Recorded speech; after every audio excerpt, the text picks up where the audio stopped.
Meus cumprimentos a todos. É com grande alegria que retornamos aqui a essa casa que nos acolhe frequentemente com muita alegria e simpatia. E hoje com um motivo mais especial, porque hoje, dia 20 de julho de 2023, nossa casa está completando 86 anos de existência. Então gostaria de deixar isso aqui registrado. Foi fundada em 20 de julho de 1937, completando então hoje 86 anos. Que a espiritualidade possa continuar nos orientando, nos protegendo, nos intuindo, para que possamos continuar fazendo esse atendimento que fazemos a encarnados e desencarnados. O assunto da reflexão de hoje vai falar sobre a felicidade.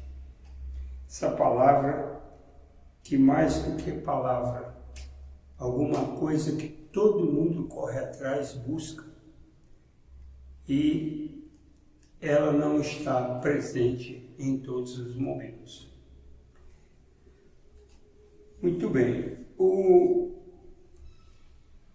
Evangelho segundo o Espiritismo, no seu capítulo 5,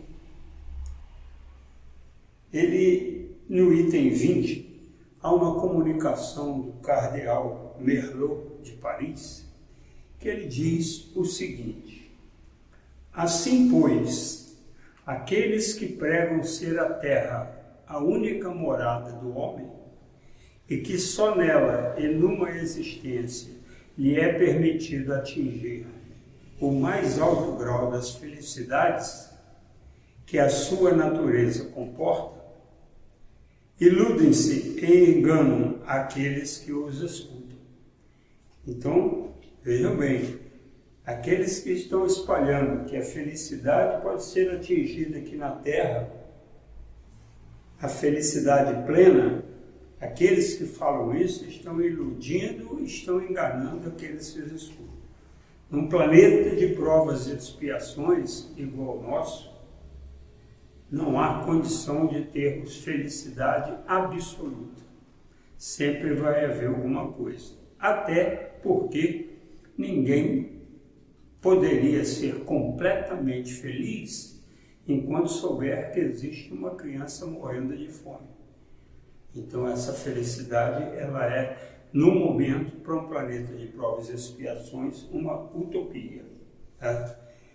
Então vejam bem que as estradas que nos levam à felicidade fazem parte de um processo de crescimento interior e que, para exercitá-la, nós devemos fazê-lo vagarosamente, pois a felicidade é alcançada através de um processo contínuo de reforma íntima e reforma interior, ou seja, de mudança de atitudes. O que vai trazer a felicidade até nós será um conjunto de atitudes comportamentais com mudança de hábitos, constantes nas programações reencarnatórias que desenvolvemos. Por isso, em alguns pontos dos evangelhos, Jesus repetia essa frase: aprendestes o que foi dito, eu, porém, vos digo. Nós viemos repetindo com aquilo que aprendemos lá atrás muitos erros e continuamos repetindo os mesmos erros. Então ele diz: aprendeste do que foi dito, porém eu vos digo. Ele está nos dizendo e nos dando uma nova forma de encarar o problema e resolver a situação, e não manter aquilo que foi dito lá no passado, que resolveu um problema de uma certa forma, mas criou outros. E então essa pedagogia de Jesus, ela passa realmente pela renovação de atitudes. E enquanto nós não renovarmos as atitudes, enquanto nós não nos preocuparmos em mudar nossos hábitos, nós não vamos poder encontrar felicidade. Nós vamos ter momentos felizes. Isso nós temos. Uns mais, outros menos. Mas aquela felicidade plena, aquela felicidade completa, num planeta de provas e expiações, não é possível. Tá? Muito bem.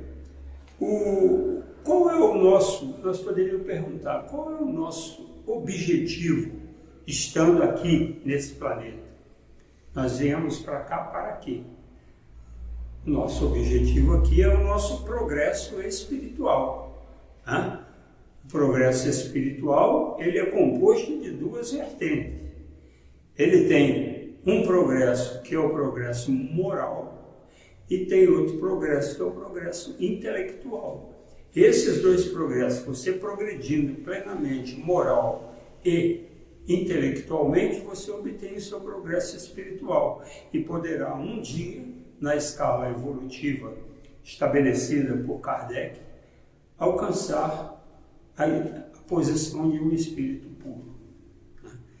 Esses momentos felizes e infelizes, eles estão ligados a atitudes distorcidas ou não. Nós temos atitudes que são distorcidas e outras que não são, mas que não trazem também proveito a nada. Às vezes se tomam atitudes que não têm significado algum. No Livro dos Espíritos, na questão número 922, Kardec faz a seguinte pergunta aos espíritos: a felicidade terrena é relativa à posição de cada um. O que é suficiente para a felicidade de um faz a desgraça do outro. Há, entretanto, uma medida comum de felicidade para todos os homens? Olha a pergunta. Há uma medida que seja um balizador, um parâmetro para avaliar a felicidade de todos os homens? A resposta dos espíritos: para a vida material, a posse do necessário. Para a vida moral, a consciência tranquila e a fé no futuro. Então veja que ele coloca a felicidade como sendo dependente de uma parte que é material e de uma parte que é espiritual, que é moral. Não é? Então vejam que para a vida material, qual é a medida que ele tem para avaliar se somos felizes? Para que sejamos felizes, basta ter a posse do necessário. Né? Eu não preciso ter uma prateleira com 40 pares de sapato. Eu não preciso ter um guarda-roupa com 50 ternos. Né? Então, isso tudo são aqueles exageros que fazem as diferenças entre as pessoas e que causam felicidade para uns e felicidade, entre aspas, passageiro para outros, né? Momentos somente felizes. Então, ele responde claramente: para a vida material é necessário a posse do necessário, e para a vida moral, a consciência tranquila e a fé no futuro. A consciência tranquila porque se eu durmo e acordo sem problemas, minha consciência está tranquila, porque meus atos no dia anterior foram todos de boas atitudes, eu estou de consciência tranquila. Mas eu preciso ter esperança no futuro. E o Espiritismo vem me trazer isso, a possibilidade, através das reencarnações, de nós alcançarmos esse futuro de um dia ser um espírito puro. Agora, se nós não crermos na reencarnação, a justiça divina deixa de ter sentido. Porque não é que Deus vai dar mais para um filho, já que todos somos filhos dele, vai dar mais para um filho do que para outro. Então isso daí não está correto. Na pergunta 923, Kardec continua: aquilo que seria supérfluo para um não se torna o necessário para o outro, e vice-versa, segunda posição? Então, aquilo que é supérfluo pode ser supérfluo para mim, ele não pode ser necessário para o outro não está precisando daquilo que eu estou desprezando ou até jogando fora. Então ele responde: sim, de acordo com as vossas ideias materiais, os vossos preconceitos, a vossa ambição e todos os vossos caprichos ridículos, para os quais o futuro fará justiça quando tiver a compreensão da verdade. Olha, ele chama isso de capricho ridículo, hein? Sem dúvida que aquele que tivesse uma renda de 50 mil libras e a visse reduzida a 10 mil, considerar-se-ia muito infeliz, não poder continuar fazendo boa figura, mantendo o que chama a sua classe, de ter bons cavalos, bons empregados, satisfazer a todas as paixões, etc. Julgaria faltar-lhe o necessário, mas, francamente, pode considerar-o digno de lástima, quando ao seu lado há os que morrem de fome e de frio, sem um lugar para repousar a cabeça. O homem sensato, para ser feliz, olha para baixo, e jamais para os que estão acima, a não ser para elevar sua alma ao infinito. Então ele deixa bastante claro aqui para a gente que uma das premissas para a gente ser feliz, ter um pedaço dessa felicidade, é nós não darmos tanto valor para os bens materiais, termos a posse do necessário. Ainda estamos um pouco longe disso. Só observar como as coisas acontecem no dia a dia que a gente vê que está longe disso. E como nós percebemos a vida? Normalmente, nós percebemos a vida não olhando para dentro de nós, mas nos balizando nos outros. E ficamos preocupados, o que fulano vai pensar de mim se o meu filho for a essa festa sem uma roupa adequada? O que ele vai pensar de mim se meu vizinho, se a gente não conseguir trocar o nosso carro? Então ele fica balizando a vida dele nos outros, quando não deveria fazer isso. Cuida da sua vida, e deixa dos outros correr normalmente. Onde você puder colaborar, onde você puder ajudar, pratique o bem. Onde você não puder, não atrapalhe, não crie problemas, não vá buscar pelo em ovo. Cada um é feliz a seu modo.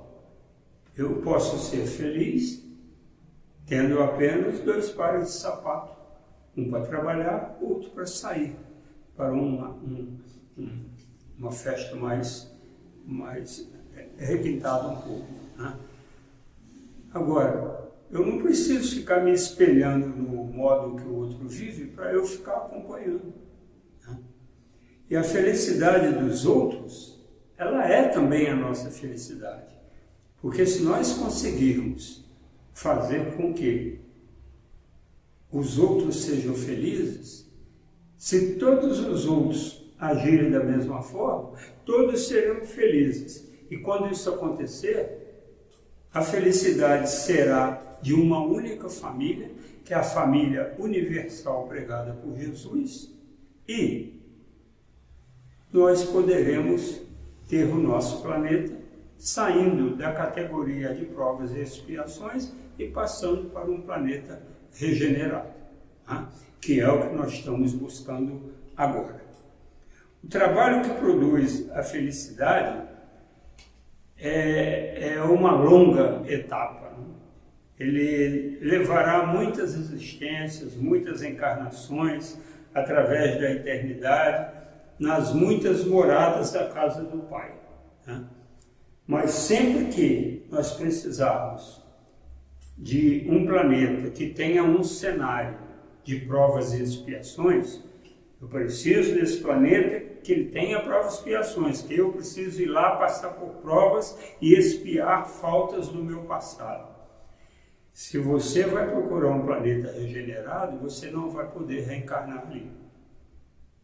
Porque o cenário desse planeta vai ser diferente do planeta de provas e expiações. Então fica bastante claro para nós que a felicidade, ela exige de nós um trabalho contínuo e frequente. Um trabalho que faça com que nós mudemos as nossas atitudes para que não venhamos a estar cometendo as mesmas faltas que cometemos anteriormente. Tá? Muito bem. No capítulo 5, item 20 ainda, do Evangelho segundo o Espiritismo, o cardeal Merlot, ele diz o seguinte: aquilo em que consiste a felicidade terrena é de tal maneira efêmera para quem não se guiar pela sabedoria, que por um ano, um mês, uma semana de completa satisfação, todo o resto da existência todo o resto da existência se passa numa sequência de amarguras e decepções. E notai, meus caros filhos, diz o cardeal Merlot, que estou falando dos felizes da terra, desses que são invejados pelas massas populares. Consequentemente, se a morada terrena se destina a provas e expiações, é forçoso admitir que existem, além, moradas mais favorecidas, em que o espírito do homem, ainda prisioneiro de um corpo material, desfruta em sua plenitude as alegrias inerentes à vida humana. Foi por isso que Deus semeou no vosso turbilhão esses belos planetas superiores, para os quais os vossos esforços e as vossas tendências vos farão um dia gravitar, quando estiverdes suficientemente purificados e afeiçoados. Vejam bem o que ele está dizendo. Nós, recentemente, ouvindo uma colocação do Dr. Haroldo Dutra, ele informou o seguinte, que no nosso sistema solar, que é constituído pelo Sol, que é uma estrela de quinta grandeza, construído por planetas e algumas milhares e milhões de estrelas, no nosso sistema solar só existe um planeta de provas e expiações, que é o planeta Terra. Não tem outro planeta no sistema solar que sirva para a prova e expiação. Então, se nós tivermos que sair da Terra, como foram feitos com os exilados de Capela, os capelinos tiveram que sair de lá e vir habitar aqui no planeta Terra, porque precisavam de prova e expiação, e lá estava adentrando ao planeta de regeneração. Se nós tivermos que ir para um planeta de provas e expiações, o que está mais próximo da Terra está a 46 anos-luz de distância. Sabe o que é 46 anos-luz de distância? É a distância percorrida durante 46 anos por um objeto viajando à velocidade da luz, de 300 mil quilômetros por segundo. Então, por isso que nós nem temos comunicação com esses planetas de provas e expiações de outros órgãos. Por quê? Porque eles estão muito distantes do nosso. Né? A outra coisa que ele fala aqui, nesse segundo tópico, ele diz que essas moradas que existem na casa do Pai, eles vão servir para que nós possamos passar por nossas provas e nossas expiações. Todo mundo já fixou o que é prova e o que é expiação? Vou repetir o conceito. Prova é sempre quando há aprendizado. Prova é aprendizado. E expiação é quando há expurgo. Na expiação você tem aprendizado e tem expurgo. O que é expurgo? A palavra expiar com X significa colocar para fora. É você tirar do seu perispírito as marcas que você fez com erros do passado ou do presente e aquilo passar para o seu corpo físico, sob a forma, lógico, aí de doenças. Tá? Então esses expurgos é que vão nos limpando nas encarnações que nós vamos passando, e nós seremos um dia aptos a ser espírito puro, desde que a gente na encarnação seguinte, a gente só limpe aquilo que já sujou e não crie coisas novas, tá? Muito bem. Então, esse conceito de prova e expiação é muito importante para a gente se localizar sobre esse plano da felicidade, tá? Se nós temos que passar por uma prova muito dura, né, será que nós estamos preparados para ela? Por que eu estou dizendo isso? Porque, às vezes, o espírito está passando por uma encarnação e ele fala assim, poxa, mas isso não é tão ruim assim, essa vida que eu tenho, né? Porque talvez ele esteja pensando que, bom, se eu já estou aqui e minha situação é essa, não é tão ruim, a próxima poderá ser melhor. Então eu vou lhes contar uma história rápida. No ano 177, depois de Cristo, um general romano voltava de uma campanha de guerra, de conquistas, e ele parou numa cidade na França antes de rumar para Roma. Ele parou para descansar, pousar naquela cidade, acampar com seu exército. Quando o pessoal da cidade ficou sabendo que aquele tal general estava lá, aquilo para eles foi uma honra. Eles falaram assim, vamos fazer uma festa para esse general. E cada um deu um palpite. Vamos fazer isso, vamos fazer aquilo, vamos fazer jogo disso, jogo daquilo, fazer uma festa com bebidas, com comidas. Aí um lá virou-se e falou assim, o general deve estar cansado de fazer isso. Por que em vez disso, nós não pegamos lá no circo e pegamos uma série de crianças, velhos e cristãos que estão aí pelas ruas, a gente prende eles, leva e vamos soltar lá no circo os leões comerem e botar alguns na fogueira para se queimarem. E o general vai ficar satisfeito de assistir isso. E assim eles fizeram. Morreram inúmeras pessoas naquele sacrifício. O tempo passou. Em 1961,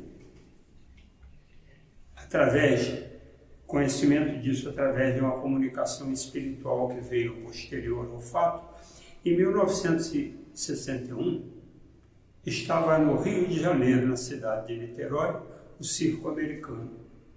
Esse circo americano tinha 3.000 pessoas lá dentro para ver o espetáculo. E um sujeito que teve desavenças com o dono do circo foi lá naquela hora da tarde, às 3 horas da tarde, e ateou fogo no circo. Aquele fogo se espalhou rapidamente e morreram 500 pessoas, entre queimados e pisoteados, crianças, velhos, homens e mulheres. Muito bem. A espiritualidade nos diz, então, que aquilo lá, um grupo daqueles que estavam lá, pertencia ao grupo que fez o massacre dos cristãos na tal festa para o general lá no sul da França, quando ele estava voltando para Roma. Vejam bem, quase 800 anos depois que eles foram passar por aquele sacrifício, aqueles que mataram os cristãos lá. Por quê? Porque eles não tinham naquela ocasião condição moral e espiritual, força necessária para suportar o sacrifício daquele. Eles vieram ao longo das encarnações sofrendo outros problemas, até que chegaram ali com aquela condição de passar por aquela prova ou por aquela expiação. Continuando, ele diz assim: não obstante, não se deduza das minhas palavras que a terra esteja sempre destinada a ser uma penitenciária. Não, por certo, porque do progresso realizado podeis facilmente deduzir o que será o progresso futuro.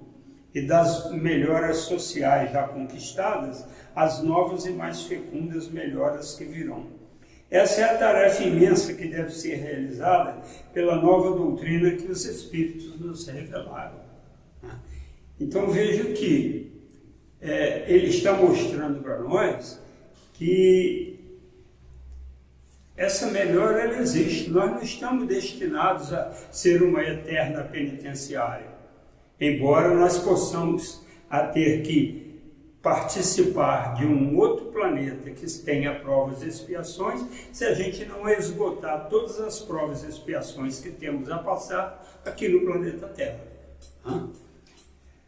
E ele conclui dizendo: assim, pois, meus queridos filhos, que uma santa emulação vos anime, e que cada um dentre vós se despoje energicamente do homem velho. Por isso, a Joana de Ângeles escreveu um livro que chama Atitudes Renovadas, onde ali ela vai mostrar como o homem novo deve surgir, sepultando o homem velho que traz todas essas marcas, esses rancores, essas sombras junto do seu espírito. Entregai-vos inteiramente à divulgação desse espiritismo, que já deu início à grande regeneração própria. É um dever fazer vossos irmãos participarem dos raios dessa luz sagrada. Foi perguntada a Divaldo Franco, num seminário em Belo Horizonte, qual era a missão do Espiritismo? Ou qual é a missão dos espíritas? Ele respondeu: divulgar a doutrina espírita. Então nós temos que divulgar a doutrina espírita, é a nossa missão. Mas não podemos ficar correndo atrás de ninguém querendo enfiar a goela abaixo a doutrina espírita. Tá? Nós não podemos ficar querendo convencer o outro de que a reencarnação é verdade. Eles, se quiserem, que convençam que não é verdade. Nós não estamos mais nessa época de fazer proselitismo. Tá? Nós estamos agora na época de divulgar a doutrina, principalmente sobre o aspecto do Evangelho, da fé, da esperança e da caridade.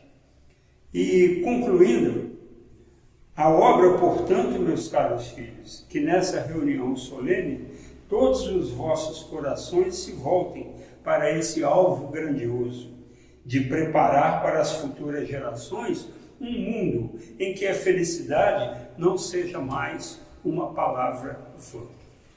Com isso nós concluímos essa reflexão que nós queríamos trazer sobre a felicidade, deixando claro que não se iludam em pensar que vão ter felicidade plena no planeta Terra, porque não será possível ainda. Tá? E vamos então agora fazer a nossa prece de encerramento. Vamos elevar o nosso pensamento ao Pai Celestial, a Jesus, nosso Mestre, aos mentores espirituais da casa, que vem há tantos anos, há 86 anos, cuidando desse edifício maravilhoso que traz tanta proteção, tanto consolo para encarnados e desencarnados. Pedimos a Jesus proteção para nós todos, para os ouvintes, os internautas. Pedimos proteção para o nosso anjo da guarda e que todos esses ensinamentos tenham um fundamento melhor para nós. E ele penetrando em nosso coração, nós possamos sair daqui, hoje, mais determinados à prática do bem e do amor ao próximo. Graças a Deus, graças a Jesus.